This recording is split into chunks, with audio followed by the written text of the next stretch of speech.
అందరికీ నమస్కారం. ఈరోజు మనం ఒక చాలా ఆసక్తికరమైన ప్రశ్న గురించి మాట్లాడుకోబోతున్నాం. అసలు సమాజంలో ఎవరు సక్సెస్ అవుతారు? ఎందుకు? దాని వెనుకున్న అసలు సిసలైన రూల్స్ ఏంటో ఇప్పుడు తెలుసుకుందాం. ఒక్కసారి ఆలోచించండి. మనం సక్సెస్ అవ్వాలంటే ఏం చేయాలి? బాగా కష్టపడాలి, తెలివిగా ఉండాలి, పట్టుదల ఉండాలి. ఇలా చాలా చెప్తుంటారు కదా. కానీ ఒకవేళ మనం నమ్ముతున్న ఈ ఫార్ములానే తప్పైతే? మనం వెళ్తున్న దారే సరైనది కాకపోతే? సాధారణంగా సక్సెస్ గురించి మాట్లాడినప్పుడు 3 పాపులర్ సైకలాజికల్ థియరీలు ముందుకొస్తాయి. చాలామంది వీటినే విజయానికి అసలైన సూత్రాలుగా నమ్ముతారు. అవేంటో ఒకసారి చూద్దాం. ఇదే బహుశా చాలామంది వినే ఉంటారు. వాల్టర్ మిషెల్ అనే సైకాలజిస్ట్ చేసిన మార్ష్మాలో టెస్ట్ అన్నమాట. చాలా సింపుల్. ఒక 4 ఏళ్ల పిల్లాడి ముందు ఒక మార్ష్మాలో పెట్టి ఇలా అంటారు, చూడు, ఇది నువ్వు ఇప్పుడే తినేయొచ్చు, కానీ నేను తిరిగి వచ్చే వరకు ఆగితే నీకు 2 ఇస్తాను. వినడానికి సింపుల్గా ఉన్నా దీని రిజల్ట్స్ చాలా ఆశ్చర్యపరిచాయి. ఎందుకంటే ఆ రెండో మార్ష్మాలో కోసం వెయిట్ చేసిన పిల్లలు పెద్దయ్యాక లైఫ్లో చాలా సక్సెస్ అయ్యారు. మంచి మార్కులు, మంచి ఉద్యోగాలు, చివరికి రిలేషన్షిప్స్లో కూడా వాళ్ళు చాలా స్టేబుల్గా ఉన్నారు. దీన్నే డిలేడ్ గ్రాటిఫికేషన్ లేదా సింపుల్గా చెప్పాలంటే సెల్ఫ్ కంట్రోల్ అంటారు. ఇక రెండోది గ్రోత్ మైండ్ సెట్. కెరోల్ ద్వెక్ అనే సైకాలజిస్ట్ ప్రకారం సక్సెస్ అయ్యేవాళ్లకి గ్రోత్ మైండ్ సెట్ ఉంటుంది. అంటే ఏంటి? వాళ్ళు ఫెయిల్యూర్ చూసి భయపడరు, దాన్ని ఒక లెర్నింగ్ ఆపర్చునిటీగా చూస్తారు. ఓకే, ఈసారి మిస్టేక్ చేశాను, నెక్స్ట్ టైం ఇంకా బెటర్గా చేస్తాను అని అనుకుంటారు. అదే ఫిక్స్డ్ మైండ్ సెట్ ఉన్నవాళ్లైతే ఫెయిల్ అవ్వగానే నాకు చేతకాదు అని వదిలేస్తారు.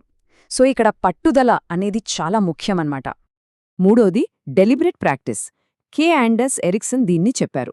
ఆయనేమంటారంటే, ఊరికే గంటల తరబడి కష్టపడటం కాదు ముఖ్యం, స్ట్రాటజిక్గా కష్టపడాలి.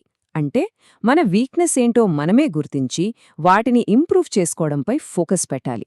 ఇది డన్నింగ్ క్రూగర్ ఎఫెక్ట్కి కూడా కనెక్ట్ అవుతుంది. అంటే తక్కువ టాలెంట్ ఉన్నవాళ్లే ఎక్కువ కాన్ఫిడెంట్గా ఉంటారు, ఎందుకంటే వాళ్లకి వాళ్ల తప్పుల్ని గుర్తించే టాలెంట్ కూడా ఉండదు. సరే, ఇప్పుడు మన దగ్గర 3 విషయాలున్నాయి: సెల్ఫ్ కంట్రోల్, పట్టుదల, ఇంకా మన తప్పుల్ని మనమే సరిదిద్దుకోవడం. ఈ 3 ఉంటే సక్సెస్ అయినట్టే అనిపిస్తుంది కదా. విజయానికి సీక్రెట్ ఫార్ములా దొరికేసినట్టే ఉంది. కానీ కథ ఎక్కడితో అయిపోలేదు. మనమిందాక చెప్పుకున్న ఈ 3 ఫేమస్ థియరీలల్లో ఒక ఫండమెంటల్ ఫ్లా ఉంది, ఒక పెద్ద మిస్అండర్స్టాండింగ్ ఉంది. ఇక్కడి నుంచే అసలు కథ మొదలవుతుంది. సింపుల్గా చెప్పాలంటే ఆ సిద్ధాంతాలు తప్పు, మనమనుకుంటున్నది నిజం కాదు. అసలు సమస్య మన ఆలోచన విధానంలోనే ఉంది. ఇక్కడే మనం అసలు విషయాన్ని అర్థం చేసుకోవాలి. అదేంటంటే కోరిలేషన్ వేరు, కాజేషన్ వేరు. అంటే 2 విషయాలు ఒకేసారి జరిగాయి కాబట్టి ఒకదానివల్ల రెండోది జరిగిందని అనుకోకూడదు. ఈ self control, growth mind set ఇవన్నీ సక్సెస్కి కారణాలు కాదట. అవి సక్సెస్ఫుల్ ధనవంతులుగా ఉండటం వల్ల వచ్చే రిజల్ట్స్. అంటే సక్సెస్ అయ్యాక ఈ లక్షణాలొస్తాయి, అంతేగాని ఈ లక్షణాలుండటం వల్ల సక్సెస్ రాలేదు. ఇది చాలా పెద్ద తేడా. ఈ ఒక్క పాయింట్ అర్థమైతే మొత్తం కథ మారిపోతుంది. మరి అసలు కారణమేంటి? ఇక్కడ వ్యక్తిగత సైకాలజీ కన్నా ఒక వ్యక్తి పెరిగిన సోషల్ అండ్ ఎకనామిక్ బ్యాక్గ్రౌండ్, అంటే తల్లిదండ్రుల పెంపకం చాలా పెద్ద పాత్ర పోషిస్తుంది. ధనిక, పేద కుటుంబాల్లో పెంపకం ఎలా ఉంటుందో చూద్దాం. ఈ రెండింటి మధ్య 3 ముఖ్యమైన తేడాలు కనిపిస్తాయి. ఒకటి, కమ్యూనికేషన్. ధనిక తల్లిదండ్రులు పిల్లలతో చాలా మాట్లాడతారు, ఎందుకు, ఏమిటి అని వివరిస్తారు. పేద తల్లిదండ్రులు ఎక్కువగా ఆర్డర్స్ ఇస్తారు. 2, యాటిట్యూడ్. ధనిక తల్లిదండ్రులు ఫ్రెండ్లీగా ఉంటారు, పేద తల్లిదండ్రులు కొంచెం అథారిటేరియన్గా ఉంటారు. ఇక మూడోది, చాలా ముఖ్యమైనది, స్టెబిలిటీ. ధనిక తల్లిదండ్రులు ఇచ్చిన మాట నిలబెట్టుకుంటారు, కాని పేద కుటుంబాల్లో జీవితమే అన్స్టేబుల్గా ఉంటుంది కాబట్టి ఇచ్చిన మాట నిలబెట్టుకోవడం ఎప్పుడూ సాధ్యం కాదు. ఈ తేడాలు పిల్లల మైండ్ సెట్ను పూర్తిగా మార్చేస్తాయి.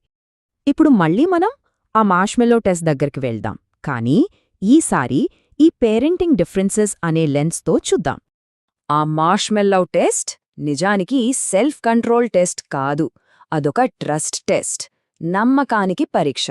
ఒక్కసారి ఆలోచించండి, ఒక పిల్లాడి లైఫ్లో పెద్దవాళ్లు ఎప్పుడూ ఇచ్చిన మాట నిలబెట్టుకోకపోతే, ఈరోజున్నది రేపుంటుందో లేదో తెలియకపోతే, ఆ పిల్లాడు కళ్లముందున్న మార్ష్మెల్లో తినేయడం కరెక్ట్ కాదా అది సెల్ఫ్ కంట్రోల్ లేకపోవడం కాదు, తన ఎక్స్పీరియన్స్ నేర్పిన ఒక తెలివైన నిర్ణయం. ఎందుకంటే రెండో మార్ష్మెల్లో వస్తుందన్న గ్యారంటీ వాడికి లేదు. మరి ఎందుకు ధనిక పేద తల్లిదండ్రులు ఇలా వేర్వేరుగా పెంచుతారు? ఇది వాళ్ల తప్పు కాదు. వాళ్ళు కేవలం వాళ్ల పిల్లలకి వాళ్ళు బ్రతుకుతున్న ప్రపంచంలో బ్రతకడానికి అవసరమైన గేమ్ రూల్స్ నేర్పిస్తున్నారు అంతే. మన సమాజం ఒక హైరార్కీ లాంటిది. ఇందులో ధనవంతులు ఒక గేమ్ ఆడుతుంటే పేదవాళ్లు పూర్తిగా వేరే గేమ్ ఆడుతున్నారు. పేదవాళ్ల ప్రపంచంలో బ్రతకాలంటే అధికారం చెప్పింది వినాలి, ఆర్డర్స్ ఫాలో అవ్వాలి. అందుకే వాళ్ళ పెంపకం అలా ఉంటుంది. కానీ ధనవంతుల ప్రపంచంలో రూల్స్ వేరు. అక్కడ తమకు కావలసింది సాధించుకోవాలంటే అధికారంతో నెగోషియేట్ చెయ్యాలి, వాదించాలి. అందుకే వాళ్ళు పిల్లలకు అదే నేర్పిస్తారు. వినడానికి ఈ సిస్టమ్ చాలా స్టేబుల్గా అనిపిస్తుంది కదా, కానీ అసలు సమస్య ఏంటంటే ఈ సిస్టమ్ చివరికి ఫెయిల్ అవ్వడానికే డిజైన్ చేయబడింది. దాని లోపనే ఒక అస్థిరత్వం దాగి ఉంది. అదేంటో ఇప్పుడు చూద్దాం. ఈ అస్థిరతకు ఒక ముఖ్య కారణం ఎలీట్ ఓవర్ ప్రొడక్షన్. అంటే సమాజంలో టాప్ పొజిషన్స్ కొన్ని మాత్రమే ఉంటాయి, కానీ వాటికోసం పోటీపడే ధనవంతులు, శక్తివంతులు చాలామంది ఉంటారు. అందరూ టాప్కి వెళ్లాలని చూస్తారు, కాని అందరికీ చోటు ఉండదు.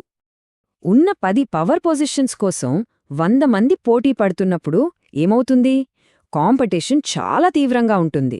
అప్పుడు టాప్ పొజిషన్ దొరకని వాళ్లు పవర్ కోసం వేరే దారులు వెతకడం మొదలుపెడతారు. చరిత్రలో మనం మళ్ళీ చూసేది ఇదే. పవర్ దక్కని ఎలీట్స్ అప్పులు, కష్టాలతో బాధపడుతున్న సాధారణ ప్రజలతో చేతులు కలుపుతారు. వాళ్లతో కలిసి ఈ సిస్టమ్ని మార్చేద్దాం, ఈ గేమ్ని రీసెట్ చేద్దాం, మీ అప్పులు మాఫీ చేస్తాం, మీకు భూములిస్తాం అని హామీ ఇస్తారు.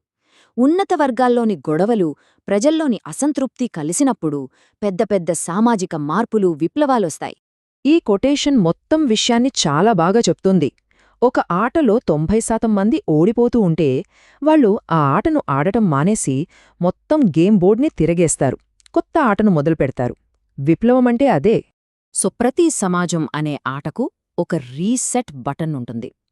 చరిత్రలో ఎన్నోసార్లు ఆ బటన్ నొక్కబడింది. ఇప్పుడున్న పరిస్థితుల్లో ఆ బటన్ను తర్వాతిసారి ఎప్పుడు నొక్కుతారనేదే అసలైన ప్రశ్న. దాని గురించి ఆలోచించాల్సిన సమయమిదే.